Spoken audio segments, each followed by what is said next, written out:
This is a relatively new work, so my co-authors and I would be delighted to hear your feedback.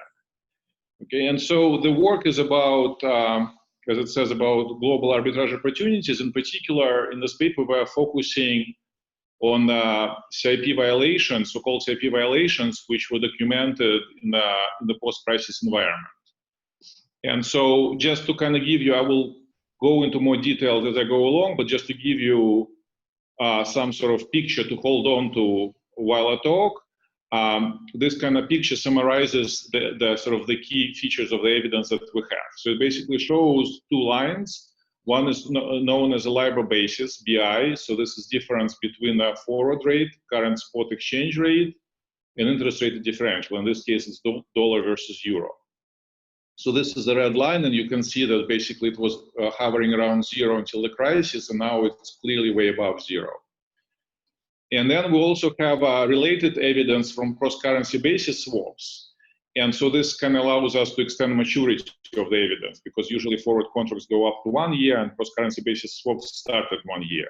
And so here again, I will go into details of how the swaps work, but intuitively we're swapping dollar interest rate payments into euro interest rates payments plus the spread, this X, which is at a quoted rate on this cross-currency swap rate. And so again, this X, as you can see here, we're plotting a 5-year contract, and this rate was zero before the crisis, and then it became non-zero afterwards. The sign here doesn't matter much because it's just a matter of quoting conventions. The key here is that both of these guys, the basis and cross-currency swap rate, became show large deviations from zero. And of course, there's a lot of research, first of all, documenting that and then trying to understand this, because obviously it looks like a textbook arbitrage opportunity, but yet it's very persistent. Right now, it's lasting for over 10 years. So what's this kind of arbitrage opportunity that lasts for such a long time? So of course, it brings in intuition about limits to arbitrage and other things.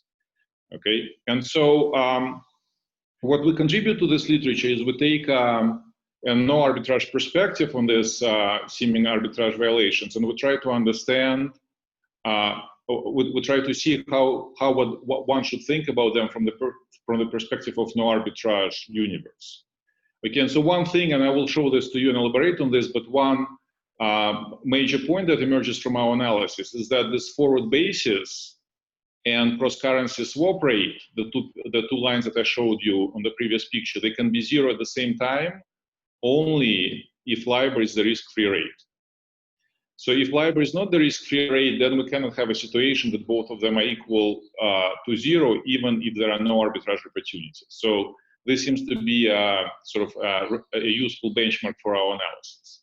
And so, of course, is LIBOR a risk-free rate? Well, you would say probably not, especially, again, awareness of this has increased dramatically in the wake of the crisis, but they will spend more time thinking about this. So then the question is, well, if they cannot be basically equal to zero at the same time, what should be the right values for these guys? And so that's basically what our paper is dedicated to. So first, we develop no-arbitrage analysis, which is just makes this one assumption that there are no arbitrage opportunities. It's a model-free analysis. And so basically, we discuss the fact that given that all these contracts are subject to full collateralization, we have to be using riskless reference rate for forwards and cross-currency basis swaps. And again, riskless is a kind of loaded word. A more precise definition would be effective funding rate, but this effective funding rate should be close to something that you can imagine being something risk-free, precisely because we're basically hedging against counterparty risk.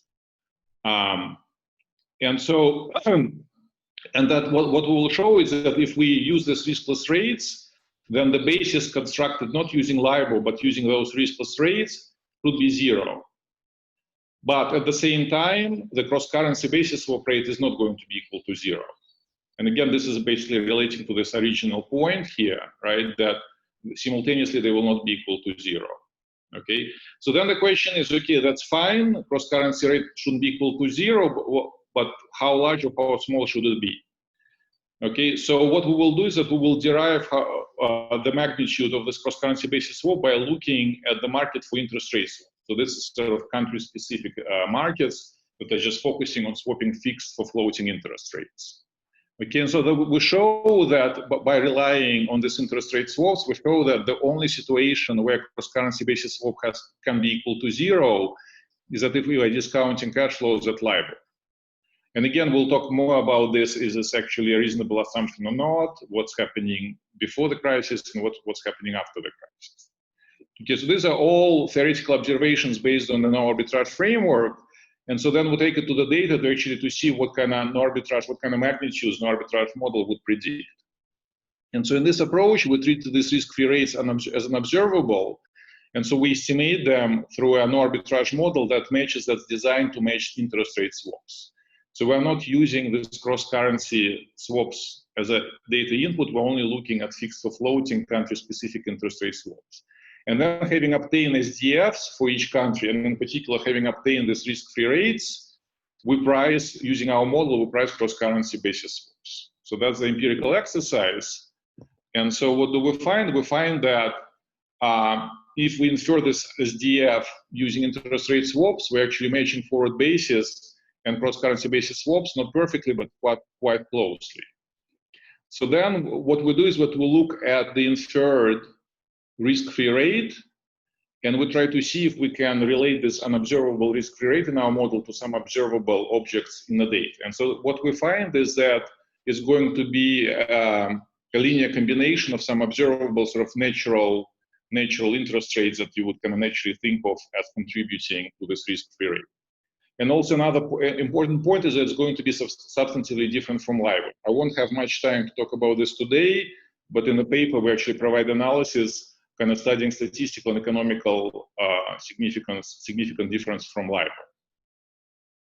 And then, so having estimated model and show that it actually explains data reasonably well, we're trying to connect it to other phenomena that were explored in the literature before. So one train of thought is related to convenience premium of treasuries. And so treasury cross-currency basis, so the same basis that I showed you, but computed not relative to LIBOR, but relative to treasury rate, is interpreted as convenience premium. So we'll be able to connect our results to that. Then we also will be able to connect our results to sovereign credit risk in the context of negative swap spreads. And finally, we will interpret our pricing errors in cross-currency basis swaps as departures from no-arbitrage. And we will be able to interpret these departures from no-arbitrage through intermediary constraints. All right, so the literature on this is huge, in particular on CIP deviations. So a lot of good people did a lot of interesting work. So I'm going to skip detailed review in the interest of time. All right, so this is the plan. So as I said, I will start with the basic no-arbitrage framework. Basically, we will say, okay, we will put in the head of a person or researcher who existed before the crisis, so who basically used no-arbitrage framework to think about derivative contracts. And we'll try to see how far we can get in this framework in terms of understanding how forward rates move and how cross-currency basis swap rates move. Then we will introduce our model and our empirical strategy, how we can actually estimate the SDF that we need to vary cross-currency basis swaps. And then we'll discuss results, how well the model fits the data and what are the interesting implications from the model. Okay, no arbitrage framework. I apologize especially for this crowd. First couple of slides will be pedantic, but that's kind of on purpose just to make sure that we're all on the same page where we're going. Okay, so we assume no arbitrage opportunities implies existence of SDF. And so we'll also be thinking about US dollar investors versus non-US dollar investors. So non-US dollar stuff will be denoted by hat. And so the fundamental theorem of asset pricing holds for, of course, for both groups. So E of M times R is equal to 1, or the same with hats. And then if international markets are integrated, then we can connect the two through exchange rate. So S is going to be exchange rate, which is amount of dollars per 1 unit of foreign currency. So $1.5 per euro, whatever is current exchange rate. So then I want to think about textbook valuation of forward contracts. So basically what we're going to do, we will exchange F dollars for 1 euro at a future time T, capital T. And so in order to establish the no arbitrage price of F, we will think about two portfolios. And these two portfolios will have identical payoffs. So one will involve taking a long position in the forward contract and borrowing present value of F. and the present value of computed how at a US risk-free rate, R. Okay, and then simultaneously, as for the second portfolio, I will borrow present value of €1, which is again present value computed at what? It's computed at the European risk-free rate, R hat. Okay, so these two portfolios have identical payoffs. So once I convert their prices into dollars using current exchange rates, the two prices have to be the same, and that gives us the forward premium, which is linked to interest rate differential. So this is all well known. So the question is, what are those rates, right? The textbook says risk-free. So what would it be in real life, right? You can start thinking about maybe government bonds, right? That's initial thought, because again, in a textbook, we don't really distinguish them from risk-free rates. But then you would immediately say, well, who is arbitraging these things? If there are arbitrage opportunities, that's not governments, right? These are dealers probably, or hedge funds or whatever. They don't fund themselves at treasury rates, even if treasury rates are risk-free. Okay, so then the next natural thing would be something like LIBOR or IIS, but these are uncollateralized rates. They're risky, they reflect credit risk of banks. So it means that we have to post some sort of collateral, even if we're finding at these rates. Or maybe we'll do something else. Maybe we'll do some sort of a repo transaction, and then we'll think about different types of collateral. It could be collateral in two different currencies, could be bonds as collateral, maybe it could be other assets as collateral. So it becomes immediately a very difficult problem. On top of that, we're thinking about in the post-crisis environment where every dealer or every market player is facing their own cost of funding. So this is kind of very hard to think about, at least for us. And we don't really have data to be able to aggregate all this possible information, even if we had the data to kind of representative daily or monthly prices. Okay, so, but what's the main takeaway for us, what's important for us, is that because of collateralization, the effective funding rates for these guys is going to be risk-free. And again, I mean risk-free here in the sense that we're basically mitigating counterparty risk. Okay, and but there's going to be also costly collateral associated with this. There's going to be also some cost of collateral associated with all these transactions. Okay, and so in order to basically think about the same forward contract using this kind of modern sensibility, we're going to be again formal about this, and we'll use the SDF approach. Instead of thinking about specific rate, we'll just start with an SDF, and we'll account for costly collateral using the paper by Johannes and Sundaresan, which basically show that you can think about cost of collateral as a dividend yield. And so we denote this by eta in this paper here. Okay. So then what it means is that when I'm valuing the forward contract using SDF, I'm looking basically at the same cash flows, like for example F. But now I'm also accounting for this dividend yield, and I'm discounting this at a generic SDF. Again, the same is going to be for euro payments, and then I'm converting this back to dollars. So then, given this relationship, I can again derive the forward premium in logs, and it's going to be this guy. And so what we're going to do, because I don't want to carry all this notation around, I'm just going to take the SDF multiplied by the respective cost of collateral, and I will call it M prime hat and M prime. And so the log of this is going to be some sort of interest rate, which I'll call R prime and R hat prime. And so the interest rate will reflect this risk-free rate and the cost of collateral. So I will kind of squeeze all of this for now into one object, just for notational convenience. Okay. And so what's important here is that if I now define the forward premium as basically normalized by time, so I will look at the difference between the forward rate and the spot exchange rate, and normalized by time to maturity. And so this is observable object, right? This is, we can just look it up in the data. According to our very basic reasoning, it must be equal to these differences in this interest rates. Okay, so if no arbitrage holds, and again, that's our maintained assumption for now, right? If no arbitrage holds, we actually do get to observe the differences in these rates. We don't know these rates themselves yet, but by looking at the forward premium, we can see the difference in these rates. And so by definition, the difference between the forward premium and these rates is going to be equal to 0. Okay, so there's basically nothing to test here. So we'll introduce our currency basis, BR, So this is going to be computed with respect to this magic, for now, risk-free rates, and it has to be equal to 0 by our assumption. So I want to contrast this, but by what's happening in the data. In the data, people either look at LIBOR basis or OIS basis. So they're looking again at observed forward premium and subtract the differences in LIBOR rates or OIS rates, for example. Okay, and so by looking at these expressions, we can see, well, the LIBOR basis cannot be equal to 0 unless LIBOR rate is approximately equal to this R prime.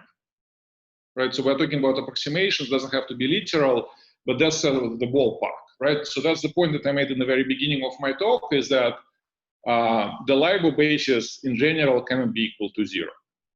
Okay.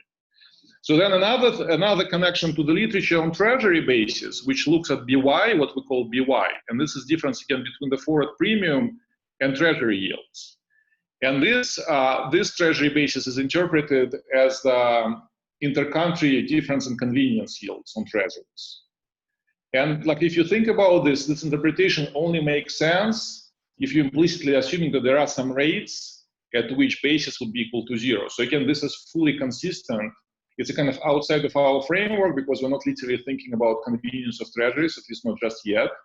But it's fully consistent with our interpretation that there exist some rates for which basis is equal to 0. Okay, so this is our starting point. And so what we're going to say, again, just to emphasize, we'll treat these R's as not directly observable.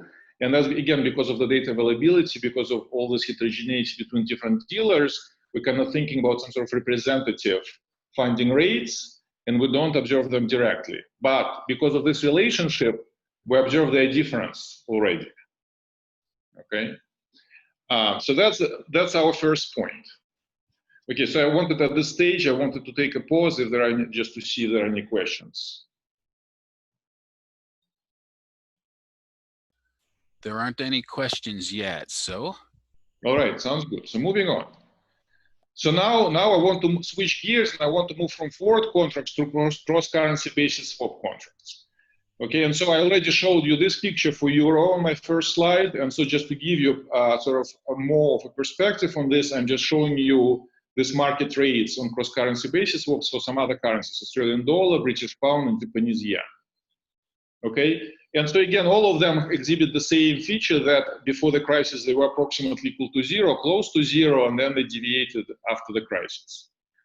Okay, and so the nice thing about what I really like about looking at cross-currency basis swaps is that this is a market price. This is a very active market, so it's not some sort of esoteric thing, right? It may sound esoteric if you never looked at them before in your life, but this is a very big market in over the counter.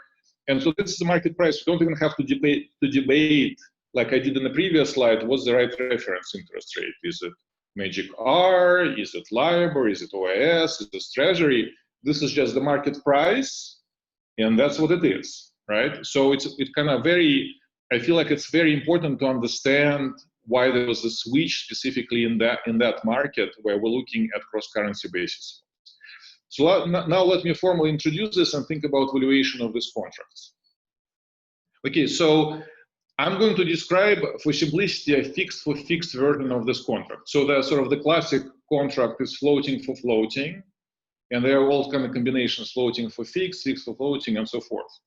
But I will just jump directly into fixed for fixed, just for expositional simplicity. And so it's very easy to show that basically we can think of them as swapping interest payments that are exactly the same. So for example, CMS stands for constant maturity swap. This is a fixed swap rate on US dollar fixed for floating swap. The same way CMS CAT represents, for example, a European constant maturity swap rate, which is again a fixed leg of a fixed for floating leg. Okay, so the way this contract works is that we first on day 0 we exchange principals. So we're exchanging €1 for US dollars. And then we start paying each other interest rates. So one party is paying the CMS, this basically US fixed rate on the US notional, which is S dollars. And the European counterpart is paying interest CMS CAD, the European constant maturity swap, on €1. But this is not just that, it's plus X. So this is this magic X, which is the cross-currency swap rate. Okay, so, and that's again, that's just a quotation convention that this is quoted as a spread over the non-dollar interest rate. And so then we close out the time capital T, where we exchange last set of interest payments, and then we exchange principals back. And so just to highlight, right, we're exchanging principals back again at the exchange rate at time 0. So we're again exchanging €1 back for S0. All right. So then we go through the traditional, right? This is the derivatives crowd. What do we do? How do we figure out this X? Everything else is known here, right? We just need to figure out X. Well, the present values of the two legs have to be the same. How do we compute present values? So what's important here is that we're computing present values using this M prime and M hat prime that I introduced before. So it's again basically discounting at risk-free rate and accounting for the fact that we're actually collateralizing this contract. So again, the proper way to discount them is using this M prime and M hat prime. And so once I convert the European leg by hat into dollars, the present values of these two guys have to be the same. And that gives us an answer for what this X should be, okay, by no arbitrage. So, before I show you the actual answer, I just want to introduce some notation because the answer itself looks super complicated. So I kind of want to streamline this as much as I can by introducing extra notation. So the first notation is actually going to be important. I will come back to this number of times, so please don't forget about it. This is basically an interest rate or coupon on a hypothetical par bond.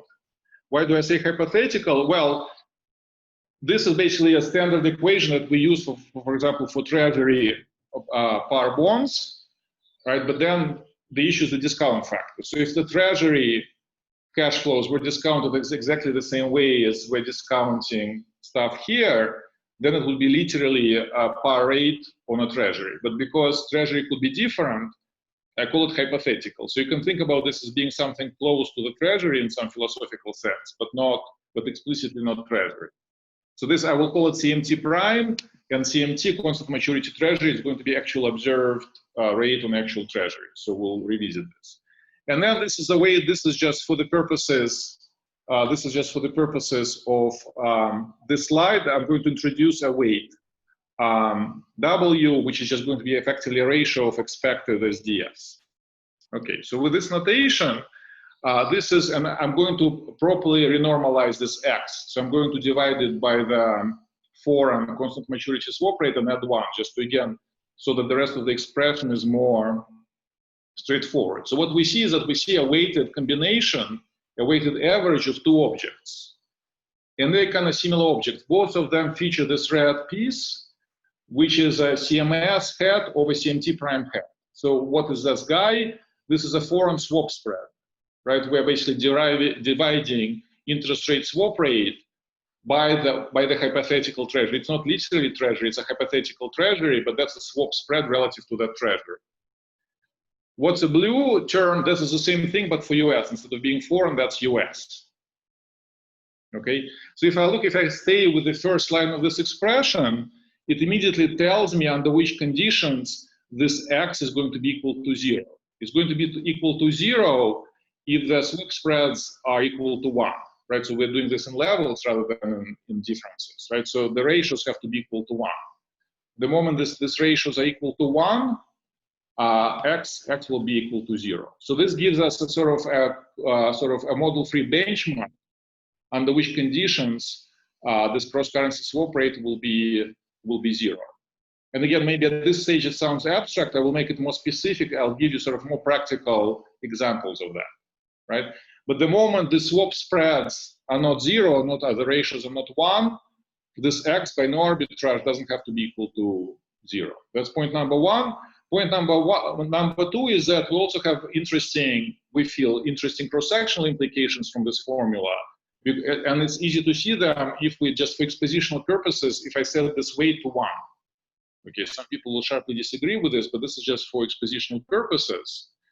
So then it tells us in a very clean way how this X is going to vary across different countries, right? Because we basically have a US swap spread, and the cross-sectional differences will be driven by, first of all, by the foreign swap spread, but also obviously how this foreign swap spread differs from the US swap spread. So basically, we are thinking about spreads and spreads, and this will drive cross-sectional variation. So at this stage, it's very tempting to say, oh, look, this is a very cool approximation. Let me just forget about this hypothetical blah, blah, blah, CMT prime. Let's just plug in observable treasury rates and run with this. Okay? So that seems like a super simple way to connect interest rate products to this cross-currency basis swap rate. Right, but this is where we run into swap spreads puzzle, because in the data, if we use, instead of CMT prime, we use CMT, actual observed treasury rate, this ratio is going to be less than 1, while intuitively we would expect swap spreads to be greater than 1, right, in terms of ratios. And so that allows us actually to connect that piece of our analysis. We will revisit this in the data. It will allow us to connect to this literature negative swap spreads. Okay, so let me pause here. It's kind of complicated formula. If there are any questions at this stage. Not so far. All right. You're either very clear or it's too complicated. I know exactly what's going on. Yeah. All right. So to amplify some of these things a little bit more, just giving more specifics, right? So let's think about discounting cash flows at LIBOR. Right, that's basically, if we look at classical papers, for example, Duffy-Singleton 97 and JF, this is the early papers thinking about valuation of interest rate swaps, and they were discounting them at LIBOR. The payments were done in LIBOR, and they were discounting them at LIBOR. In this case, expected SDF, this expected M prime, SDF also accounting for collateral, is going to be just the inverse of LIBOR rate of corresponding maturity. Okay, so if this is the case, one can show, and that's a classic result from Duffy-Singleton, that we can write, in this case, the constant maturity swap rate in this form, again, in this constant maturity form, like a par bond. And as you can see, that's exactly the same expression as for our hypothetical treasury. Okay, so in this case, these two guys will coincide, and that's exactly our prediction here, that this is exactly the case where this x is going to be equal to 0. So if we happen to discount at LIBOR, x will be equal to 0, okay? And so we know that, right, this is sort of the part of the industry lore that although it should have happened before the crisis, but basically right before the crisis and throughout the crisis, basically the whole industry have switched to discounting interest rate swaps at OIS rather than at LIBOR. So even at that level, we already see that we're discounting these cash flows after the crisis differently than we were before the crisis. But then, of course, people say this. I'm kind of trying to be as academic as I can in this talk, right? People say this. I don't know what it means in practice. Again, given the fact that actually each individual bank or dealer, whatever hedge fund has its own funding costs, I'm not sure that they're literally discounting at OIS. But what's clear is that people clearly became acutely aware that it's important for valuation of the swaps to distinguish between LIBOR and other rates, and other funding rates.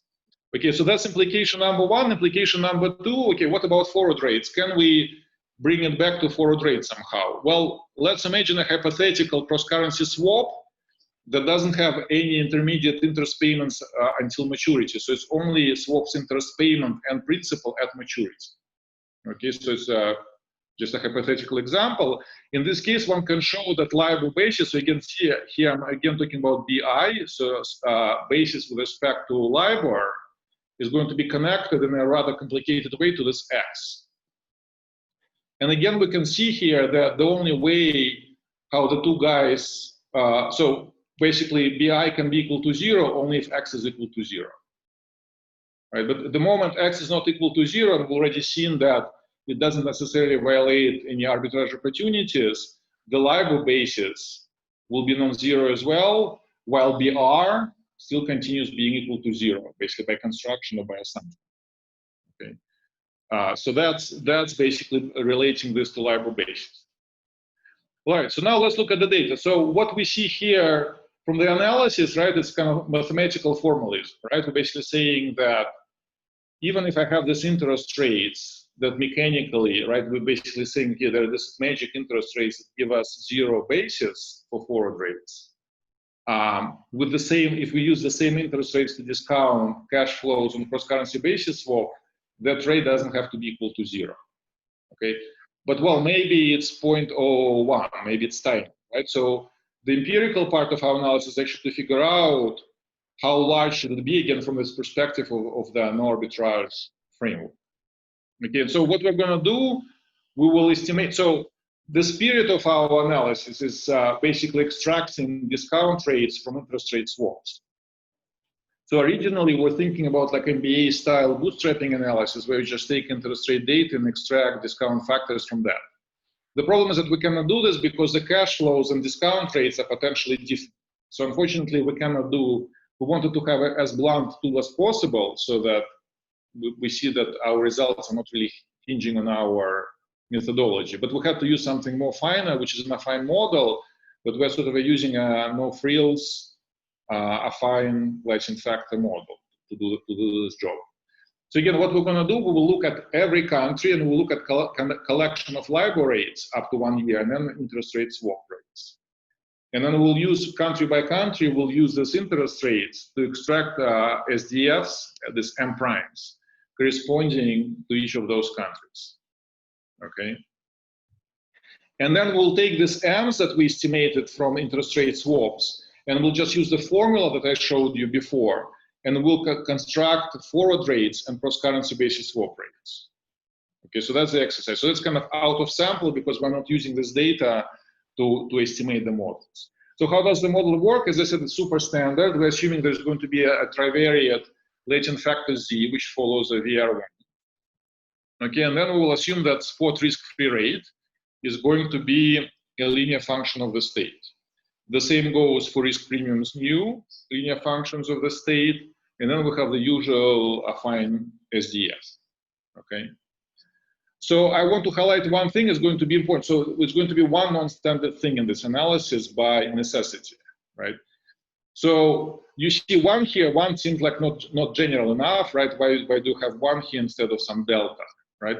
This is just econometric identification. When the state is latent, I cannot simultaneously identify its scale, sigma, and the loadings on the vector z. So by selecting one, by selecting one, I can identify sigma. So this is a very standard assumption of our models, purely driven by identification.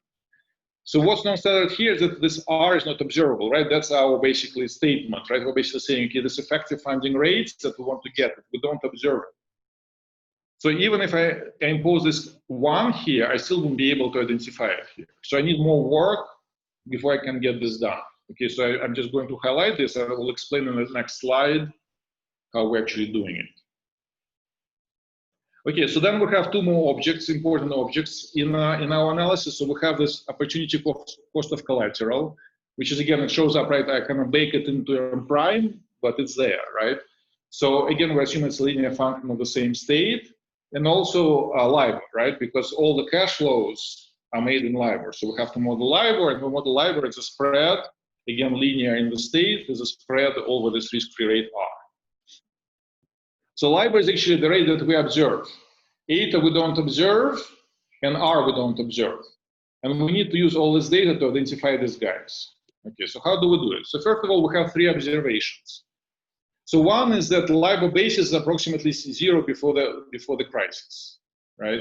And so we can immediately tell stories about this, and I'm going to explore this in a second. The other one is that we're basically saying by construction, the base is constructed relative to this risk-free rate is equal to zero. Okay, that's basically, this is our premise for our no-arbitrage frame. So we want to use that as well. So these two things will help us to identify R, okay?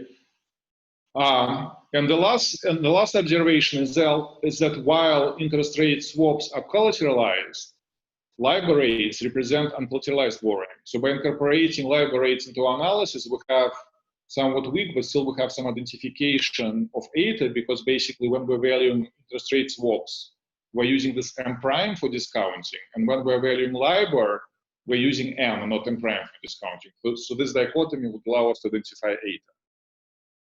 Okay, so how do we identify R? Well, BR equals to zero tells us the difference between R and R hat. Okay, so we know that difference. So, but we still need the level. Well, because BI is approximately zero before the GFC, it tells us that risk-free rate is approximately equal to LIBOR before the GFC, which is perfectly consistent with how people thought about LIBOR before the crisis, right? Because basically they were thinking, well, this is AA refreshed rate, et cetera, et cetera. Yes, if you're purist, you can think about some banking risk, but not really, okay? So we're going to exploit this, and we'll assume that only before the crisis, not the whole sample, but only before the crisis, the risk-free rate is up to noise term is the same as LIBOR, okay? So that, going back to my identification slide here, right? So I'm basically saying in the first part of the sample, I observe this guy because I'm saying it's approximately equal to LIBOR. That identifies the scale of all state variables throughout the sample because those we keep the same throughout the sample. And then going back, once we have sigma and we have this one, we can identify through R after the crisis. It's going to be truly unobservable, but because we know sigma and we know this is one, we'll be able to back out R. Okay, so I'll pause here as well, because it's a kind of empirically that's the identification assumption that we're using. That's important. So let me ask a question. So you impose that sigma is the same before and after the crisis? Yes. So a lot of other things changed, but the latent factor model is the same. Yeah, so basically, right, because it's a latent factor model, we will already have the state changing any way it wants, right? Okay.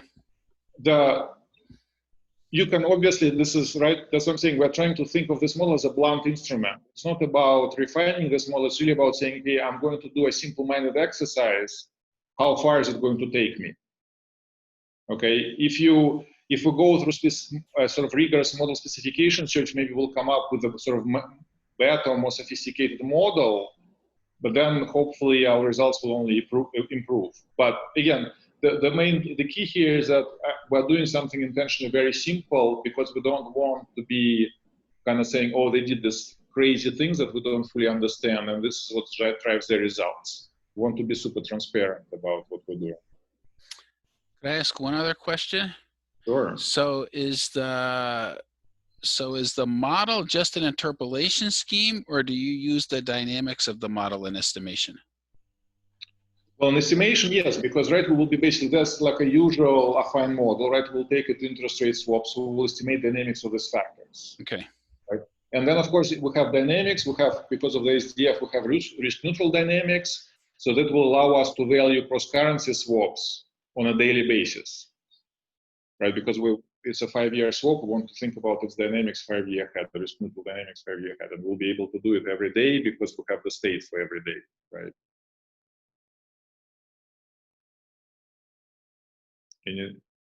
Anything else? Okay, so in practice, yeah, sorry, go ahead. Okay, so in practice, and so this is a very important point, is that we actually estimate cost of collateral to be constant, partly because it's not really well identified, right? That's basically the only place where we can identify these things. Again, we don't want to bring in something very complicated for that. But another reason why this point is important is that we hope that this alleviates some of the suspicions that we're kind of sweeping our entire explanation of what's going on into the behavior of this kind of nebulous cost of collateral eta, right? Because people ask me in presentations, well, maybe the true risk-free rate is still LIBOR, it's just you're adjusting LIBOR by eta, and eta is this latent wage thing that corrects for all kinds of mispricing. So we ultimately estimate eta to be constant. And so this is important to keep in mind when we're interpreting our results. So it's really, when I'm writing R prime, it's really about this R, this effective funding rate R. All right, so data is pretty standard, right? So we're basically using whatever's done in the literature. We're looking at G11 currencies, and so we have all kinds of data, right? Because again, we need LIBOR rates for each country, we need interest rate swap for each country, and then of course, you need also cross-currency rates and forward rates, and then we'll also use some auxiliary data for additional analysis. So we'll use OIS rates and treasury yields and all kinds of other crazy things. Right, and so our sample is from 2000 to 2019, so basically roughly equally distant from the crisis. All right, so I'm going to show you just some highlights. We have a ton of analysis in our paper, and also we have online appendix, which has even more pictures. So I'm just going to highlight some of the things. So Here I'm showing you 3 months LIBOR basis, right? That's again, this euro picture is what I started my talk with. And again, I'm showing this for a couple other currencies. So this is, again, this is just data, this is just definition. This is how LIBOR basis looks like, and it became non-zero after the crisis. So so here we have to be careful because I'm comparing apples to oranges. Now I'm comparing this to BR, which is a basis computed relative to our risk-free rate, which we treat as latent in our model. Okay, and so the reason I'm showing this to you is because, right, we're basically saying, okay, we want in our no-arbitrage framework, we want this guy to be equal to 0, and our model is able to generate this, right? We're basically asking from a model to do this, and it's capable of doing this. So it's not yet a test of the model. This is just illustration of the model. We ask the model to do this, and it's delivering this, right? So we're basically saying at least, okay, there is some affine model, but at least there exist rates that deliver, which again shouldn't be a surprise. It's sort of mechanical no-arbitrage relationship, but we have these rates that deliver 0 for this BR throughout our sample. And this is just a summary of the same thing. We're basically taking averages across different subsamples. And again, for the data, we're looking at LIBOR basis. And for the model, we're looking at this risk-free basis. And we're just reporting averages for different countries and cross-country average. And so again, these guys, that's what we expect them to be. We expect them to be different because LIBOR rate has other things going on. And theoretically, only basis relative to R has to be close to 0. So now, taking this out of sample, truly out of sample, now let's look at the evaluation of a 5-year cross-currency basis swap. So this, again, this is a data. This is a picture I showed you a number of times already.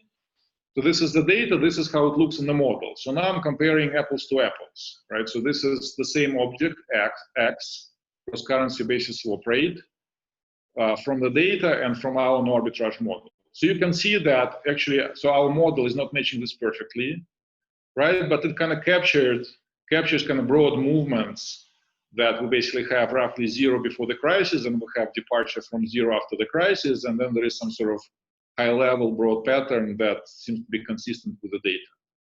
Again, if we report this in terms of the averages, and again, just I don't have a legend here, but the red corresponds to the crisis period, blue is after the crisis, gray before the crisis, we see that sort of averages are, we're still mispricing these guys, but they are kind of ballpark reasonable, right? Some of my authors like to call it first order accurate. So first order is in there of the beholder, but we're kind of, I feel like qualitatively we're capturing what's going on in the data, right? So this is the main lesson, right? We said that by no arbitrage, X doesn't have to be equal to 0. And this is now we're showing empirically that this is not a trivial effect, right? But we're basically taking a model that's very simple and kind of delivers us a ballpark what we see in the data. Okay, now I want to connect to other things that people discuss in the literature. So in particular, I already mentioned negative swap spreads. And this is what we see in the data. So these are actual swap spreads when we are actually subtracting treasury, observed treasury rates from swap rates. And we see that in some countries like US and the UK, they're basically permanently negative after the crisis. In some countries, they dipped into negative territory and then they recovered. So we have a kind of a cross-section of the swap spreads. So now if I compute the swap spreads from our model, where instead of treasury rates, I use this hypothetical CMT prime that I talked about earlier, all of the swap spreads are positive, right? So it immediately tells us, again, it's outside of our model, but it tells us what could be the drivers of these differences, right? Because basically, what is it that we didn't model in our framework? Well, we didn't model things that people talk about, right? I'm not telling you anything new. Right, we didn't model liquidity or convenience premium of treasuries. We didn't account yet for credit risk of US treasuries. These are kind of things that came up in the literature a number of times, and that seems to be what's driving this wedge between these results. And also, when I was showing you this formula for X, I also connected this to the swap spreads in a cross-sectional sense. Right, so this, again, this is my approximation that I showed you earlier, right? So basically, we were relating this X to spreads and spreads, foreign swap spread versus domestic swap spread. And so again, as I said, it's very tempting to say, oh, forget about this prime, this is all fancy stuff, let's just plug in treasuries. So if I plug in treasuries here, this is the relationship I'm going to get. It's kind of noisy, and it's actually the opposite, it's negative. But of course, if I plug in CMT prime, if I plug in this theoretical discount rate, which I compute, sorry, this theoretical treasury rate, which I computed using discount rate M prime and M hat prime, I'm getting this nice line. So this kind of consistent. It actually tells us also that this approximation where I set this weight to 1 is actually pretty decent in the cross section. Okay, so this is connection to the literature. So we already established connection to convenience yield. This is connection to this negative swap spread literature. Okay, so now let's spend some time thinking about implications of this model. So this picture shows this 1 year risk-free rate inferred from the model. And I'm showing you 1 year as opposed to, for example, 3 months, because we just have more data to relate this 1 year. We also in the paper we have analysis with 3 months rates. Okay. So they look like nothing, they don't look crazy, but that's again, this is an eye of the beholder. So let's try to see if we can link them in some intuitive way to some observable interest rates. So the first thing that we could come up with is again working off the treasury. Although we said that treasury is actually not, even if treasury was like truly risk-free rate, there was no convenience stuff, no credit risk, it's not, ultimately, it's not the right way to think about these transactions because that's not the rate at which dealers fund themselves. But nevertheless, treasury is historically sort of is a good benchmark for riskless rate. So let's see how far we can get by working off treasury. So what we need to do with treasury is we have to adjust it for convenience and credit risk at least. But these seem to be the obvious things that we could do. And so this is how we get our red line. So we took Y, the treasury yield, we added convenience yield, and we subtracted sovereign CDS premiums for each respective country, of course.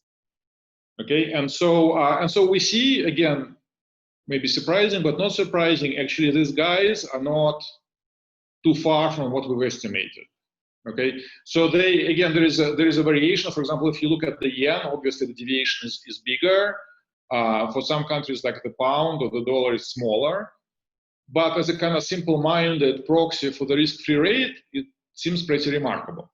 Okay, so what we do next is we kind of delve more into sort of quantitative analysis, trying to relate observables to this R in a more systematic way. So we can do a kitchen sink regression of changes in this R, so not levels, but changes on changes in all kinds of possible candidates that people propose in the literature for risk-free rates or proxies for risk-free rates. So you'll see some of the things that we already talked about, like LIBOR, convenience-adjusted treasury, or treasury adjusted for both credit risk and convenience, we just credit risk, all kinds of combinations. We also have OIS, we have effective funds rate. We also here have the box that's basically spread that's computed from the box trade on equity options, which is another recent proxy for the risk-free rate. And so basically, so first we're reporting univariate regressions, and what we're looking for here is ideally would like the coefficient to be as close to 1 as possible, ideally significantly not different from 1, and also want to have R square as close to 1 as possible, right? So again, this is a dream that's not going to happen. So there is some variation in this variable. So we see that actually LIBOR comes up pretty high, right? LIBOR has the highest coefficient here, but it's still significantly different from 1. Another variable that comes up pretty high is a convenience-adjusted treasury. So again, it has a similar coefficient and also actually higher R square.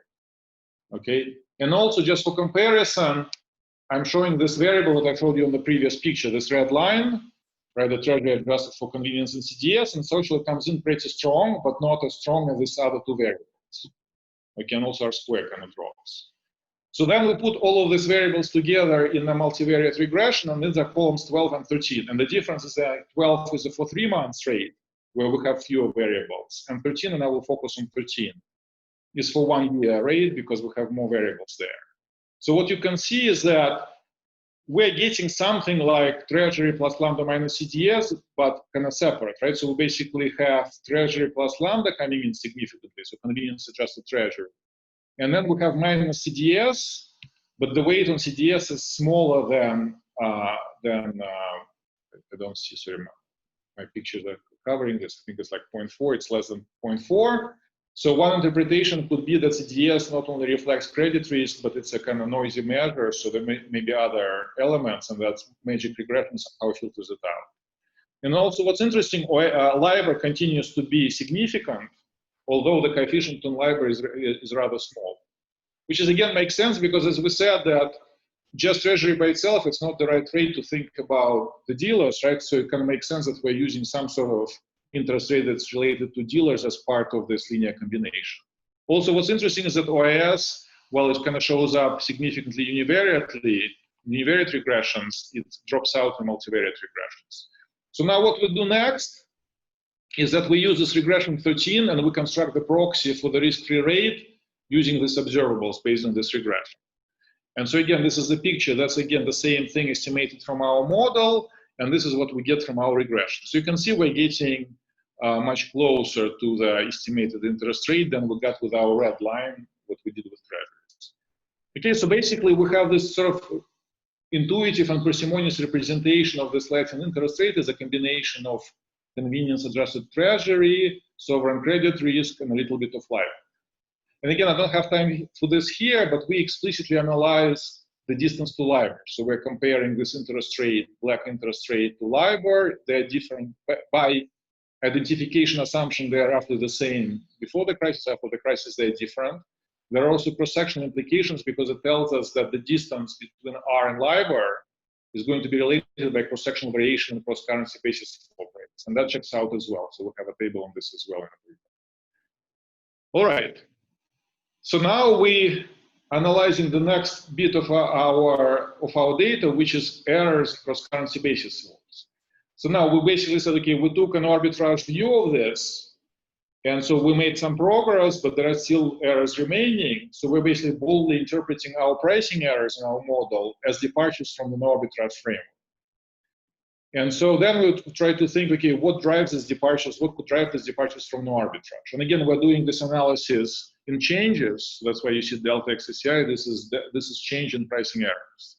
And we relate this to three groups of variables. We relate this to various measures of intermediary constraints, domestic, which is Adrian, Atula, Muir, and Kelly, Kelly and Manella variables, and also international measures use US dollar factor.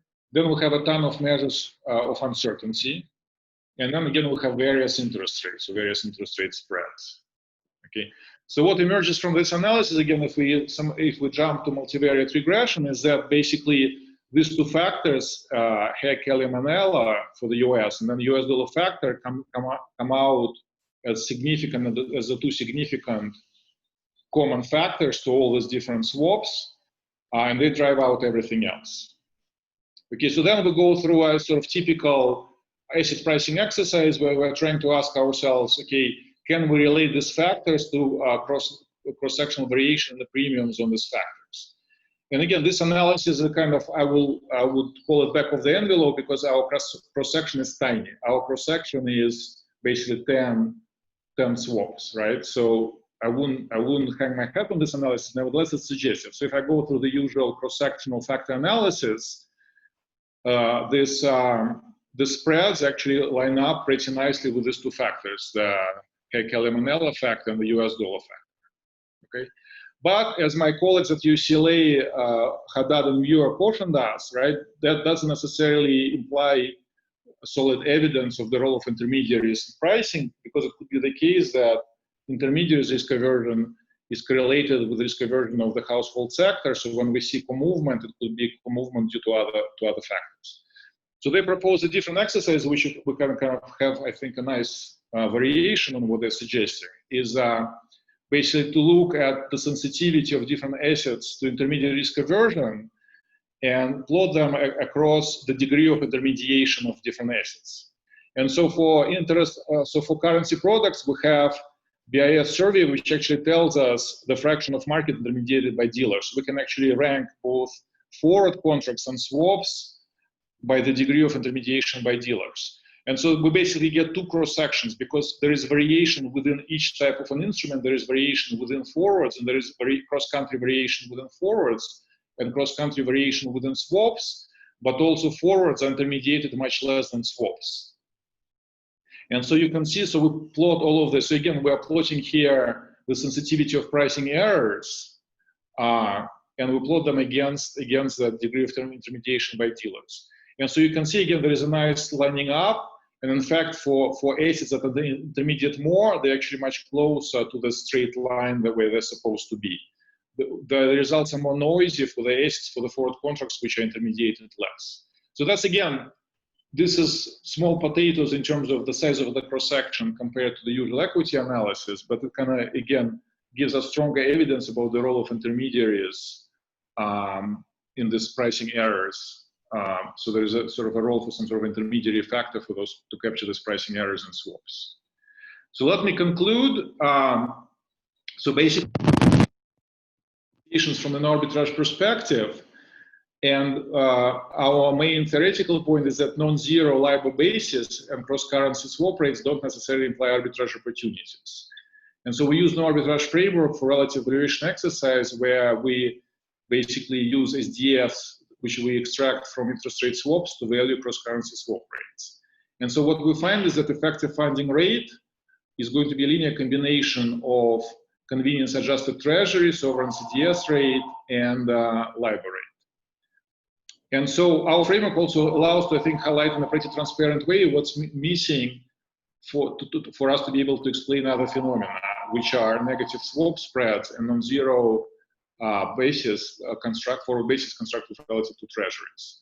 And also we show that there is still some departures from the arbitrage framework remain, right? We're making pricing errors, at least in our simple model. And so we're able to connect them to intermediary constraints.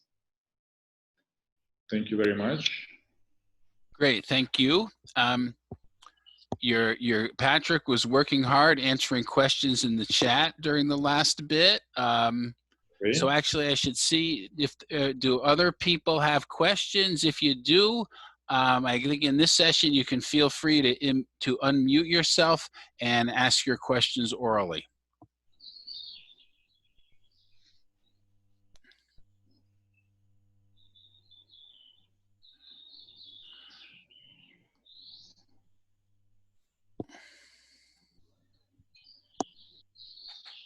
So let me make sure, well, let me ask a question to make sure you understand it. So you have evidence that your so-called deviations are related to intermediary constraints, but they're small? Well, so the magnitude of deviations, this is basically the summary, right? So again, you have to compare, right? In your head, you have to subtract one from another, right? That's the degree. So the average, like if you look at the average deviation is about 3 or 4 basis points on a 25 basis point average premium. So it's small, but it's not trivial. Okay. Yeah, I have a question follow up on that point, just in terms of interpretation.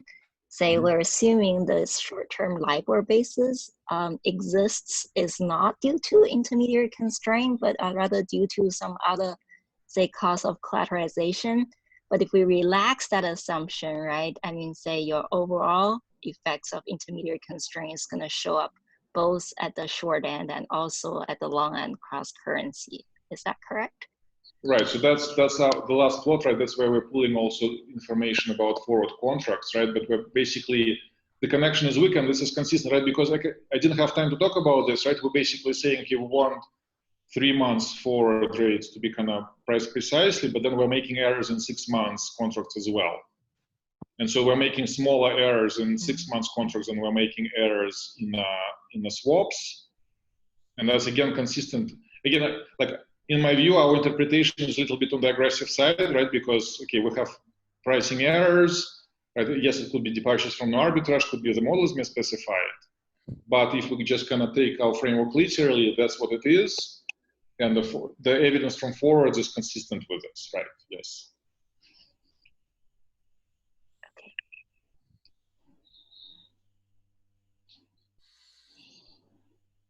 So can you give me just roughly, how does your estimate of the risk-free rate compare to LIBOR? So we have a picture in the paper.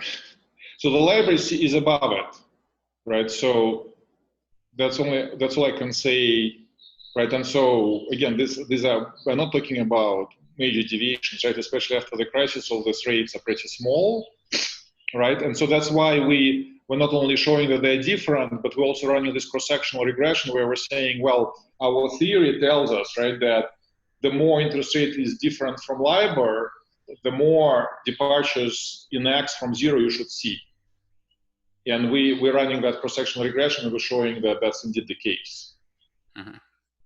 And what, in round numbers, is the cost of collateral? Oh, so it varies from, so again, it's a constant, right? So it varies from country to country. For some, there's like two clusters. For, I think for most countries, it's like 2-3 basis points. And then for a couple of countries, which also have the worst data, they're like 15 basis points. There are like 2 or 3 countries, I don't remember right now. I just remember that these are the countries where there were like data issues. So it's not a very well estimated object, unfortunately. So let me ask one more follow-up question since no one else is. So Dimitri and I have done this calculation where if you back interest rates out of option prices, up through the crisis, the interest rates you imply from option prices match LIBOR. And after the crisis, the interest rates you imply from option prices are 10 or 20 basis points above LIBOR.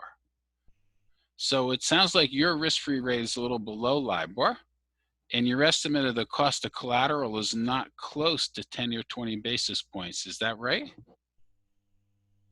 So with the exception of 2-3 countries, yes. Okay. Yeah. All right.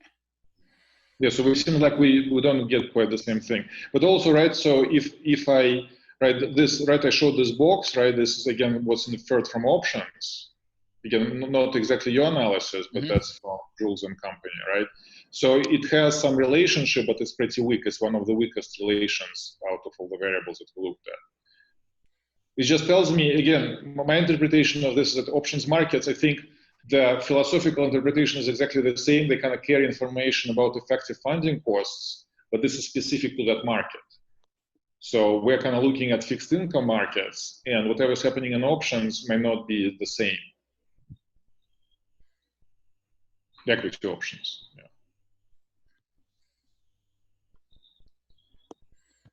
All right, are there any other questions? Yeah, I was about to ask, is it fair to say that the majority of this deviation or pricing errors happen in times of financial turmoil?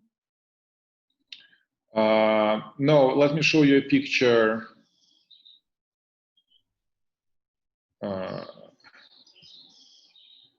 So here, this is time series of errors for 4 countries, right? So you can see that the departures are happening. So if you kind of look past, for example, 2012, there's still departures, and you can see that in different countries, kind of the nature is different, right? For example, in the dollar, we're systematically under the market rate.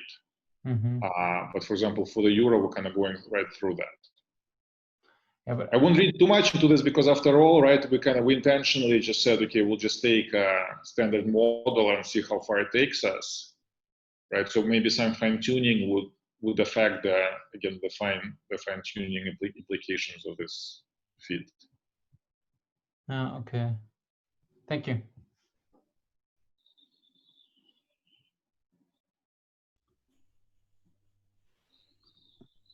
Okay, well, if there are no other questions, please allow me to thank once more Mike for this enlightening presentation. You can go on virtualderivatives.org. The slides, the paper, and the video will be posted there. Next week, we have Torben Andersen.